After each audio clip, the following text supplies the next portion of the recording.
I'm Brian from ESLResourceBank.com, and today I'm going to talk to you about pragmatics. More specifically, I'm going to answer the two questions: what is pragmatics, and why is pragmatic competence so important for communicating in English?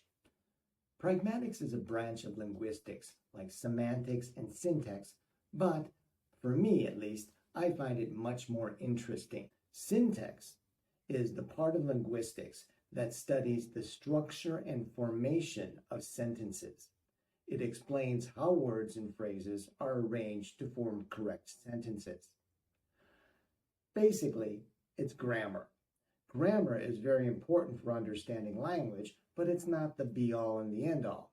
If you remember, as Noam Chomsky has told us in the famous sentence, colorless green ideas sleep furiously. Colorless green ideas sleep furiously. That's a sentence that's grammatically perfect, grammatically correct, but semantically nonsensical. It doesn't mean anything. So, grammar is important, but it's not the be-all and the end-all for understanding the English language. Semantics is also important. What is semantics? Semantics is the study of meaning and interpretation of words, signs, and sentence structure. Semantics deals with language and how we understand meaning.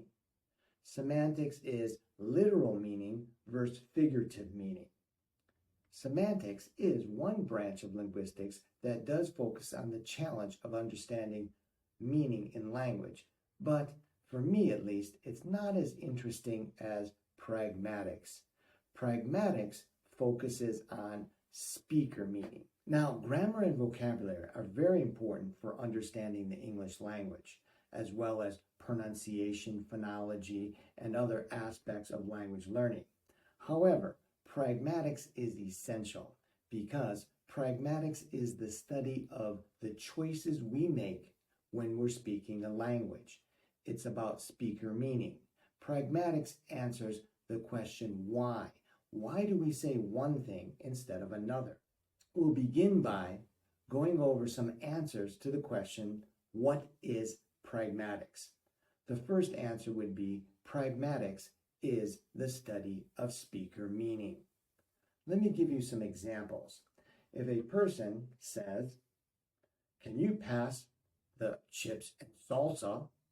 Well, the meaning of that question obviously is, I would like some chips and salsa. Could you please give them to me? But that is just the speaker meaning. Now, that request obviously doesn't mean that the listener should pick up the salsa and the chips and pass them across the room.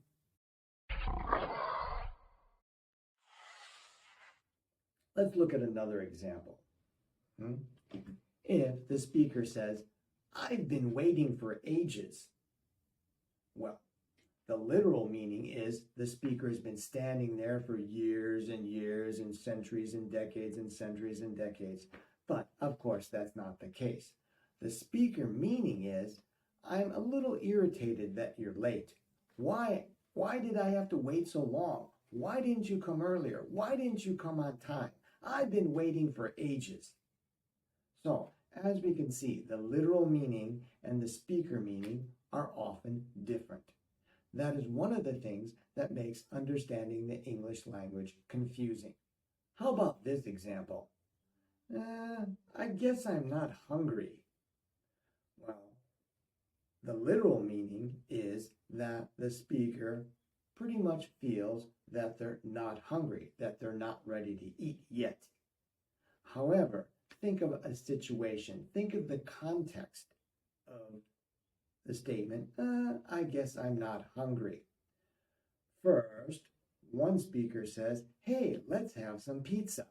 Then I say, "Yeah, that's a great idea. I love pizza."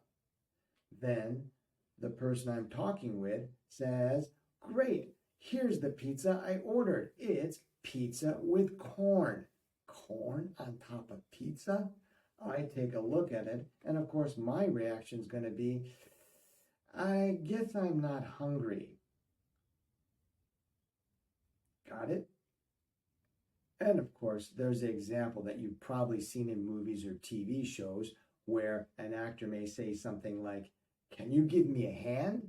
And a robot actually twists off the hand and gives it to the speaker. Well, it's a great comedy routine because can you give me a hand literally means taking off your hand or cutting off your hand and giving it to the speaker. Of course, that's not what the speaker means.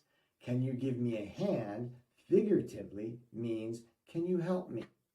So often the difference, the confusion between a literal meaning and a figurative meaning becomes part of a comedy routine in TV shows and movies.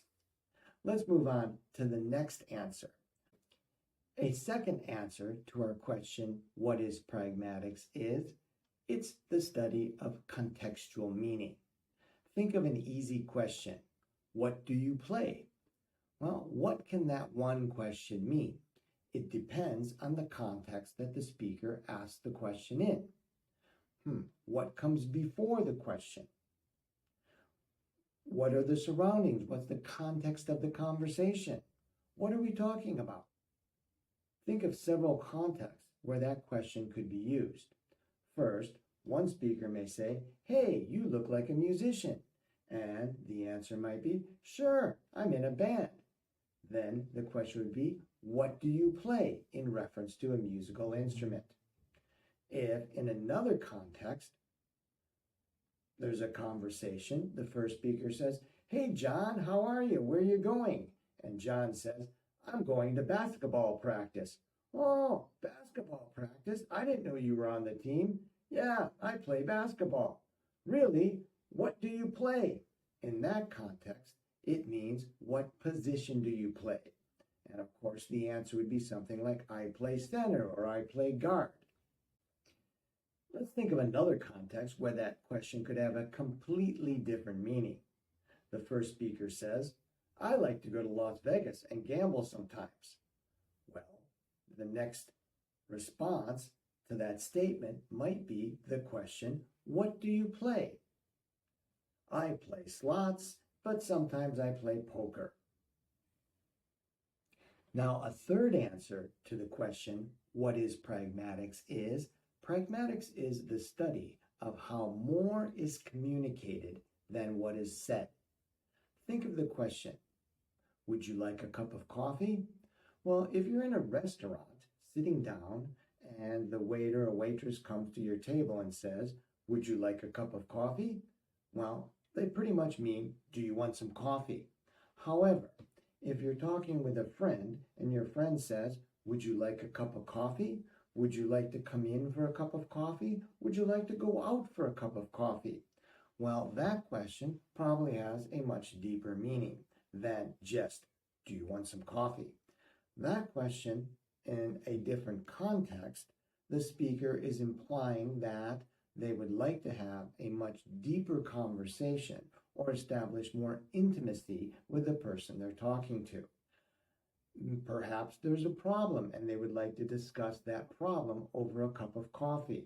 Or perhaps they would just like to get to know the person a little better while drinking a cup of coffee. So in that case, the question, would you like a cup of coffee, much more is intended in the meaning of the speaker than what is actually said. Here's another example. If I say, nobody remembered my birthday, well, on the surface, it simply means that nobody remembered my birthday. But what am I really saying? Nobody remembered my birthday. Inside, I'm showing that I'm sad. If I say, nobody remembered my birthday, I mean I'm quite sad because everybody forgot my birthday. I feel lonely. I feel sad. Don't worry. This year, everybody remembered my birthday. So, the point is, pragmatics is the study of how often just a few words from a speaker have a much greater meaning than just those few words in an utterance. Now, let's move to the fourth answer to the question, what is pragmatics? Pragmatics is the study of expression of relative distance. That means physical distance, social distance, or conceptual distance, which would be including shared experience. Think of it. The way you talk to your friends is probably a little different than the way you talk to your parents. The words and expressions and slang that you use with those very close friends you have is going to be different than the expressions you use when you're speaking to a complete stranger. Depending on the physical, social, or conceptual distance between the speaker and the listener, we make choices on what words we use and even the types of grammar we use. For now, let's revisit the original question of what is pragmatics? Pragmatics is the study of speaker meaning. It is the study of contextual meaning, and it is the study of how more gets communicated than is actually said. And finally, pragmatics is the study of expression of relative distance, physical or social, or conceptual, and it's based on shared experience. In a nutshell, pragmatics answers the question, why do we make the choices we do when we're using language, when we're choosing vocabulary, when we're choosing grammatical structures? For me, pragmatics is the most interesting branch of linguistics, and I hope that you feel the same way, especially if you're a second language learner. Pragmatics and understanding pragmatics leading to pragmatic competence is essential for communicating in English. Please join me when I explain some other concepts about pragmatics in videos in the future. For today, thank you very much for listening and see you next time. This is Brian from ESLResourceBank.com. Have a great day.